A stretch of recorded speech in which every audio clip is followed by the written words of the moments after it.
Em uma entrevista, Robert Kiyosaki disse uma frase emblemática ao ser perguntado pelo entrevistador. A pergunta do entrevistador foi: os ricos aconselham a não compartilhar com eles? E Kiyosaki respondeu: sim, exatamente. Não os revele, mantenha-os desinformados financeiramente.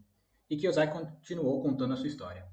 Meu pai se destacava em relação aos demais e era altamente educado, possuindo um doutorado e outras qualificações. Um certo dia fui para casa e questionei por que não estudamos finanças na escola. Meu pai respondeu e explicou que o governo não permite que tais tópicos sejam ensinados. O governo dita o que pode e o que não pode ser incluído no currículo. Eu achei isso estranho e indaguei. Mas não vamos à escola para aprender sobre dinheiro? Ele respondeu: não, sua missão é obter um emprego. Eu contestei: conseguir um emprego para ganhar dinheiro, certo? Ele disse: não, a sua única responsabilidade é arranjar um emprego. Eu argumentei: não. O objetivo de um emprego não é ganhar dinheiro? Ele concordou. Eu continuei: então, por que não aprendemos sobre dinheiro? Eu poderia pular a parte do emprego e ficar mais informado. Então meu pai sugeriu: se você deseja aprender sobre dinheiro, por que não questiona o pai do seu amigo Mike, que é um empresário? E eu questionei: por quê? Por que eu deveria perguntar a ele? E o meu pai explicou: porque o pai do Mike é um empreendedor. E eu sou apenas um funcionário do governo. Isso me deixou perplexo. E aí eu perguntei a ele: qual é a diferença? Ele respondeu: a diferença é que um empreendedor precisa entender de dinheiro. Caso contrário, não será bem sucedido. Enquanto o funcionário não precisa se preocupar com dinheiro, pois o governo ou a empresa cuidará disso. Essa situação me deixou confuso, mas eu segui o conselho do meu pai e visitei o escritório do pai do Mike. Bati na porta e disse: estou aqui. Tinha apenas 9 anos na época. Ele concordou em me ensinar sobre dinheiro com uma condição: nunca pagaria por isso.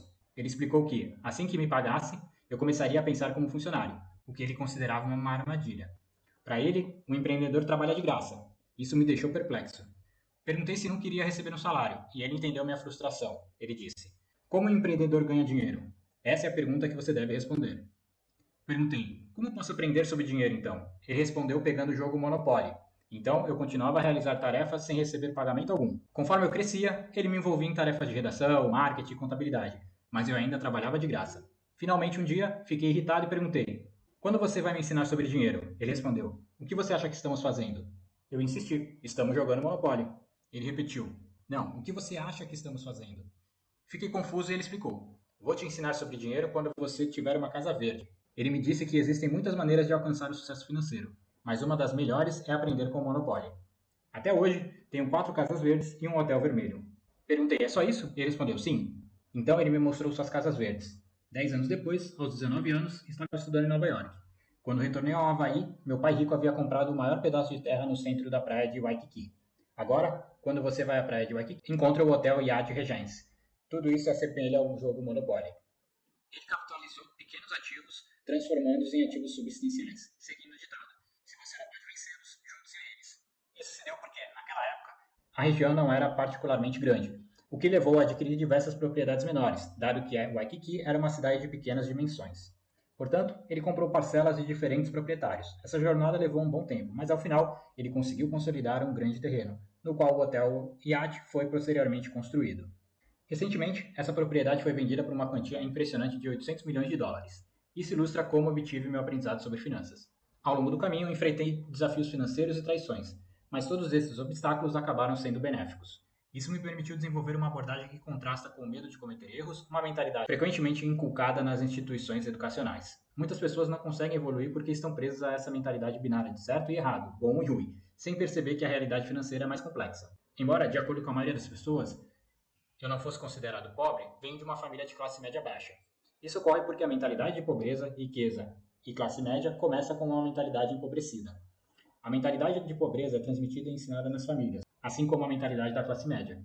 Portanto, muitas pessoas que enfrentam dificuldades financeiras, ansiedade em relação ao dinheiro ou infelicidade, mesmo ganhando um bom salário, estão insatisfeitas com o que fazem.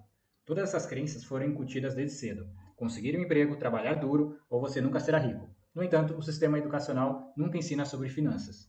As instituições educacionais são projetadas para formar empregados, o que é relevante, ou para capacitar médicos, advogados, especialistas em diversas áreas. Entretanto, elas nunca abordam a educação financeira, negligenciando conhecimentos cruciais como contabilidade e impostos. O sistema escolar falha ao não preparar as pessoas para a realidade financeira. Portanto, quando me perguntam como meu pai rico, que era próspero, aprendeu essas lições, enquanto meu pai pobre, com um doutorado, não as adquiriu, a resposta é simples. Meu pai rico assumiu a gestão dos negócios da família aos 13 anos, quando o pai do meu amigo faleceu. Assim, ele teve que abandonar a escola, o que no final das contas foi uma benção.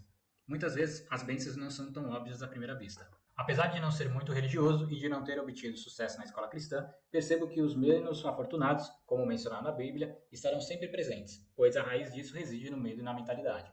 As palavras têm um impacto profundo, moldando a realidade das pessoas. Embora não seja particularmente religioso, percebi que quando as pessoas afirmam que não podem pagar algo ou não têm a capacidade para fazer algo, elas estão se limitando, tornando-se o que dizem. Meu pai rico, por outro lado, tinha o hábito de perguntar: como eu posso pagar por isso? Em vez de afirmar que não podia pagar. Ele acreditava que uma pergunta abre a mente, enquanto uma declaração a fecha.